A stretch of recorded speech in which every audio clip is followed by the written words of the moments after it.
नमस्कार, आप देख रहे हैं बिस्तक। मैं हूं रजत देवगन।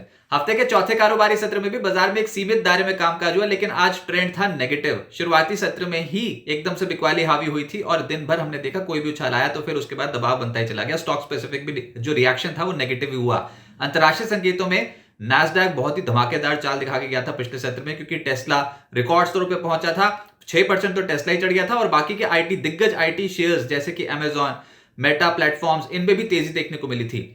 एशियन मार्केट्स पे निके बहुत बढ़िया चल रहा था। आज कॉस्पी का प्रदर्शन अच्छा था। गिफ्ट निफ्टी बताया था कि एक दायरे में ही रहेंगे आज, क्योंकि आज निफ्टी की वीकली एक्सपायरी है तो आमतौर पे ऑप्शन राइटर्स डोमिनेट करते हैं। लेकिन बैक ऑफ द माइंड क्या था कि पिछले हफ्ते जब एक्सपायरी कटी थी तो बहुत ही वोलेटाइल मूव्स आते हुए नजर आए थे, तो हो सकता है कि आज का दिन भी वोलेटिलिटी के नाम रहे। लेकिन बाजार ठुस हो गया। आज ओपनिंग हुई 24,604 के लेवल पे, हाई लगाया 24,675 और लो लगाया 24,527। दिन भर पिटते ही चले गए। 24,548 के लेवल की क्लोजिंग आई है 93 अंकों की गिरावट के साथ, और निफ्टी बैंक 174 अंकों की गिरावट के साथ 53,216 के लेवल पे हुआ है बंद। सेंसेक्स 236 अंकों की गिरावट के साथ 81,289 के लेवल पे हुआ है बंद। लेकिन इंपॉर्टेंट जोन्स पे पहुंच गए फिर से आप। एक रेंज है निफ्टी पे 24,500 नीचे, 24,700 ऊपर, और आप फिर से फिसल पट्टी ऊपरी स्तरों से आज के सत्र में जो देख रहे हो तो आप 24,500 के जोन्स को अप्रोच कर रहे हो, तो आप सपोर्ट जोन के आसपास गए। लेकिन बाजार से कुछ हो नहीं पा रहा था। आज 14 शेयर निफ्टी के चढ़े हैं, 35 गिरे हैं, एक बिना बदलाव के बंद हुआ है। जो सबसे तेज चला वो था अदानी एंटरप्राइजेस। आज अदानी स्टॉक्स में बहुत ही अच्छी खरीदारी हो रही थी, 2% चढ़ गया अदानी एंटरप्राइजेस। फिर भारतीय एयरटेल में बड़े शेयर्स ने हाथ बदले, 17.1 लाख शेयर्स का सौदा हुआ, स्टॉक 1.5% चढ़ गया। IndusInd bank, tech Mahindra, Adani ports, ये कुछ ऐसे स्टॉक्स जहां पर एक्शन तेजी की ओर रहा। लेकिन गिरने वाले ज्यादा हैं आज निफ्टी पे। सबसे ज्यादा गिरा है एनटीपीसी 2.5% नीचे, एचयूएल 2.25% नीचे, कोल इंडिया, हीरो मोटोकॉर्प, बीपीसीएल करीब करीब 2% टूटते हुए नजर आए।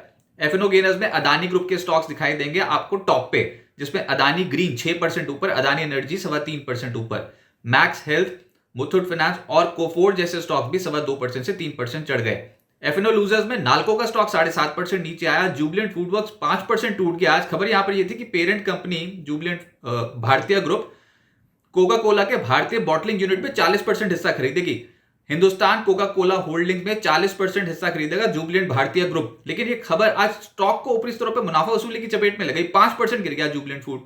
फिर इंडस स्टार 4% नीचे आया। सिंजीन और कॉनकॉर जैसे स्टॉक्स भी आज करीब करीब 3.25% टूटे हैं। बार बार जिक्र हो रहा है अदानी ग्रुप के स्टॉक्स का, क्या धमाकेदार चाल दिखाई है। अब यहां पर ट्रिगर्स तो मल्टीपल हैं। देखिए, हाल फिलहाल में अदानी पोर्ट्स ने यूएस से फंडिंग लेने से मना किया है। वो बोल रहे हैं श्रीलंका के जो प्रोजेक्ट है उसके लिए खुद अपनी फंडिंग, अपने इंटरनल फंडिंग्स यूज करेंगे। फिर आज जो खबर आई इसमें अदानी ग्रीन राजस्थान में 250 मेगावाट सोलर पावर प्रोजेक्ट इन्होंने शुरू किया है अदानी ग्रीन ने। लेकिन उससे भी बड़ी खबर जो बाजार भापने की कोशिश कर रहा है वो है ये कि यूएस में एफबीआई डायरेक्टर जो है क्रिस्टोफर रे, उन्होंने इस्तीफा दे दिया है। और जैसे ही इस्तीफा हुआ वैसे डोनाल्ड ट्रंप ने कहा ग्रेट डे फॉर अमेरिका। बस बाजार यहीं से खुश हो गया, क्योंकि जो अब अगले एफबीआई डायरेक्टर बनने जाएंगे वो है काश पटेल, जिनका नाम सबसे ऊपर आ रहा है और ये डोनाल्ड ट्रंप के पसंदीदा भी हैं। उन्होंने इनका नाम प्रपोज भी कर रखा है। तो एफबीआई डायरेक्टर यूएस में बदलेंगे। बस बाजार ने ये ट्रिगर पकड़ रखा है, क्योंकि जो मैक्सिमम घटनाक्रम हुआ है अदानी ग्रुप के स्टॉक्स में यूएस में, जिस तरीके का विवाद चला, हिंडनबर्ग केस ले लो या फिर उसके बाद जो जो सिलसिलेवार तरीके से यूएस कोर्ट में पेंडिंग इश्यूज पड़े हुए हैं, वो इन्हीं के कार्यकाल में, क्रिस्टोफर रे के कार्यकाल में ही हो रहे हैं। और अभी तो इनका कार्यकाल 3 साल अभी बचा हुआ था, लेकिन ये अटकलें थी कि जैसे ही डोनाल्ड ट्रंप आएंगे इनको इस्तीफा देना पड़ जाएगा। बस वही हो रहा है। और अदानी ग्रुप के स्टॉक, अदानी एंटरप्राइजेस 2% ऊपर, अदानी पोर्ट्स आज 1% ऊपर, अदानी ग्रीन, अदानी पार खुशी के मारे 3.5% से 6% चढ़ गए, अदानी एनर्जी 3.5% ऊपर, अदानी टोटल गैस 2% ऊपर। मिड कैप गेनर्स में स्टार सीमेंट नजर आएगा, स्टार परफॉर्मर था आज का, 9% चढ़ गया। शेले 9% ऊपर, बहुत ही जोरदार खरीदारी थी। एमटीएनएल का स्टॉक 7.5% ऊपर आया। बीएलएस जाते जाते एकदम से तेज हो गया, 6% चढ़ गया, दिन की ऊंचाइयां छूते छूते हुआ है बंद। जीएचसीएल, सेंचुरी प्लाई और पावर इंडिया जैसे स्टॉक्स में भी आज तेजी आती हुई नजर आई। मिड कैप लूजर्स में नाल्को सबसे ज्यादा टूटा है, डेरिवेटिव मार्केट में सबसे ज्यादा टूटने वाला स्टॉक है आज। फिर डिशमन कार्बोजन 7.5% नीचे, शिल्पा मेडिकेयर 7% नीचे, एजीआई ग्रीन पैक 6% नीचे। न्यूलैंड लैब्स में आज एक ब्लॉक हुआ, उसका असर देखने को मिला, 6% स्टॉक नीचे आ गया। हडसन और सन टीवी जैसे स्टॉक्स भी 4.5% से 5.25% नीचे आ गए। सेक्टर स्पेसिफिक आईटी इंडेक्स में खरीदारी है, रिकॉर्ड स्तर पर निफ्टी आईटी इंडेक्स है। उसके कंपोनेंट्स कोफोर्ज 2% ऊपर, persistent, tech Mahindra, LTIM, LTTS, TCS, Infosys सब में खरीदारी होती हुई नजर आई। मीडिया में आज प्रॉफिट बुकिंग देखने को मिली, जिसमें डिश टीवी 4.5% नीचे चला गया, सन टीवी 4.25% नीचे, नेटवर्क 18, सारेगामा जैसे स्टॉक्स 3% से 4% टूट गए और दिग्गज जील यहां पर भी 2.5% की गिरावट आई। पीवीआर आइनॉक्स भी 0.25% टूटा है। एफएमसीजी स्टॉक्स का मूड खराब था, जिसमें एचयूएल, गोदरेज कंज्यूमर सबसे ज्यादा टूटे हैं 2.25%। इसके अलावा Colgate, Britannia, Tata consumer, ITC जैसे स्टॉक्स में भी आज दबाव देखने को मिला। फिर फाइनेंशियल स्टॉक्स में जो गिरे हैं उसमें REC limited, HDFC life, SBI life, इन स्टॉक्स पे आज दबाव देखने को मिल रहा था। 1% से 1.5% नीचे आ गए। Kotak bank, PFC, LIC housing, ICICI Pru, ये सब स्टॉक्स गिरे हैं, लेकिन चढ़े भी हैं। मुथूट फाइनेंस और आईसीआईसी जनरल इंश्योरेंस, इनके स्टॉक्स चढ़ते हुए नजर आए। मुथूट फाइनेंस आज करीब 3% चढ़ा है। सरकारी बैंक से हो नहीं पा रहा था, इनफैक्ट पूरे सरकारी खेमे से नहीं हो पा रहा था आज। तो सरकारी बैंक में PSB, bank of India, bank of Maharashtra, Canara bank, SBI, PNB सब टूटे। और सरकारी कंपनियों का इंडेक्स सीपीएससी, इनमें भी एनटीपीसी, कोल इंडिया 2% से 2.5% नीचे आ गए। NLC India, Satluj Jal Vidyut Nigam, NBCC और ओएनजीसी जैसे स्टॉक भी हल्के होते हुए नजर आए। Oil and gas play negative हो गया। Castrol, BPCL, Aegis chemical, Gujarat gas, MGL, IGL सब दबाव में थे, 1.5% से 2.25% नीचे।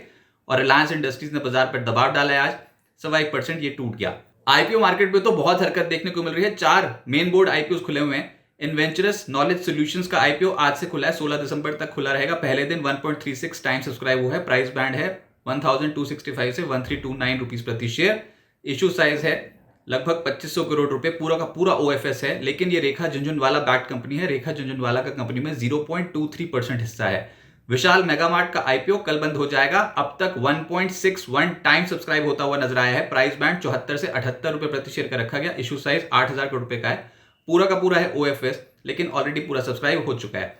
साई लाइफ साइंसेस का आईपीओ कल बंद हो जाएगा। अब तक 1.25 टाइम सब्सक्राइब हुआ है। इशू प्राइस बैंड 522 से 549 रुपीज प्रति शेयर का रखा गया। इशू साइज है 3042 करोड़ रुपए। 950 करोड़ रुपए का है फ्रेश इशू, बाकी का है ओएफएस। वन मोबिक्विक सिस्टम्स का आईपीओ कल बंद हो जाएगा। अब तक 21.5 गुना के आसपास बढ़ता हुआ नजर आया है और प्राइस बैंड 265 से 279 रुपीज प्रति शेयर का रखा गया था। 572 करोड़ रुपए का इशू साइज था। फ्रेश इशू है और ये छोटा इशू, इसलिए ये पूरा सब्सक्राइब, इनफैक्ट बहुत ही अच्छे सब्सक्रिप्शन फिगर्स हैं। 21.5 टाइम सब्सक्राइब होता हुआ नजर आया। अब आगे क्या होगा देखिए। बाजार बंद होने के बाद नवंबर सीपीआई महंगाई के आंकड़े आए हैं और अक्टूबर आईपी के आंकड़े आए हैं, उसका असर देखने को मिलेगा। लेकिन ये एक्सपेक्टेड लाइंस पे फिगर्स आई हैं। नवंबर सीपीआई महंगाई 6.21% से घटकर 5.48% हुई है और अक्टूबर में आईपी 3.1% से बढ़कर 3.5% हुई है मंथ ऑन मंथ बेसिस पे। लेकिन बाजार पे क्या होगा? इस हफ्ते बेहद ही सीमित दायरे में कामकाज हुआ। 195 अंकों के दायरे में कामकाज हुआ, लेकिन फिसलपट्टी जारी है। ऊपर हमने 24,705 इस हफ्ते छुआ था, उसके बाद से फिसलपट्टी देखने को मिल रही है। 24,510 का लो है इस हफ्ते का। तो ये जो एक रेंज है ये बहुत छोटी हो गई है और ये इतनी छोटी रेंज बाजार पे चलती नहीं। किसी डायरेक्शन को तो आप पकड़ोगे। अभी ज्यादातर जानकारी यही मान रहे हैं कि जब तक आप 24,500 के लेवल के ऊपर है, 24,350 के लेवल के ऊपर हो, तब तक ये बेस बना हुआ है मार्केट में और निचले स्तरों से खरीदारी आ सकती है। लेकिन आप स्टॉक्स तो देखो, हार्ड साइड पे फिर से हल्के होने शुरू हो गए अचानक से। तो बाजार थोड़ा सा इस समय असमंजस की स्थिति में है। डायरेक्शनलेस ट्रेड्स हो रहे हैं मार्केट में, लेकिन ये फिर से एक ट्रिगर की तलाश है। हो सकता है कि अगले हफ्ते यूएस फेड पॉलिसी वो ट्रिगर दे दे और उससे पहले एकदम से खरीदारी हो जाए। क्रिसमस से पहले हो सकता है कि सेंटा रैली बन जाए, बजट रिलेटेड स्टॉक्स में खरीदारी हो जाए। लेकिन जो अभी बेस है वो तो 24,500 गए, उस बेस के बिल्कुल पास आ गए हो आप। उसके बाद 24,350 का इंपॉर्टेंट सपोर्ट है। निचले स्तरों से पुल बैक की उम्मीद है। हायर साइड पे फंसोगे कहां पर? जो इस रेंज का टॉप मोस्ट पॉइंट है वो है 24,675 से लेकर 24,700 का जोन। ये जो जोन पार हुआ 24,700, फिर उसके बाद 24,770, तब आएगी बुल्स की असली ताकत। टिल देन बाजार में उठापटकी देखने को मिल रही है। ये रेंज ज्यादा समय तक नहीं रह सकती और बजट रिलेटेड स्टॉक्स एकदम से फोकस में आना शुरू हो जाएंगे। अब चाहे वो इस हफ्ते आए या फिर नेक्स्ट वीक ऑनवर्ड्स आए या फिर हो सकता है कि जनवरी ऑनवर्ड्स आए, लेकिन हाँ, ये बजट रिलेटेड स्टॉक्स ये थीम बनेगी मार्केट की। अब आज ये जो सीपीआई महंगाई और साथ साथ आईपी के जो आंकड़े आए हैं, ये कोई बहुत बड़ा असर तो नहीं डालेंगे क्योंकि एक्सपेक्टेड लाइंस पे आ गए। लेकिन यूएस फेड की पॉलिसी जो अगले हफ्ते होगी उसमें ब्याज दरें घटने का अनुमान है और अब 98% प्रोबेबिलिटी हो गई है कि यूएस में रेट कट होगा इस बार। और आप सोचो फिर उससे पहले यूएस मार्केट्स पे तो रिएक्शन लगभग तय ही होता हुआ नजर आएगा। उसका कैस्केडिंग इफेक्ट इमर्जिंग मार्केट्स में पड़ेगा, इंडियन मार्केट्स में पड़ेगा। तो बाजार वो एक बड़ा ट्रिगर पकड़ के चल रही है और ये इस साल की आखिरी मॉनेटरी पॉलिसी होगी। तो फिर हम बहुत ही इंपॉर्टेंट ट्रिगर एक मार्केट के लिए लेकर चल रहे हैं। लेकिन बाजार इस समय बिल्कुल टस से मस होने को तैयार नहीं है। बुल्स और बियर्स के बीच में तगड़ी टक्कर है। ये फेज पार हो जाएगा। सिस्टमैटिक इन्वेस्टमेंट जारी रही है। जो इस समय मार्केट में इन्वेस्टेड रहा उसका पैसा बनने की प्रोबेबिलिटी ज्यादा हाई हो जाएगी, क्योंकि बाजार या तो क्रिसमस रैली या फिर बजट रैली पे एक बड़ा दाव लगाएगा।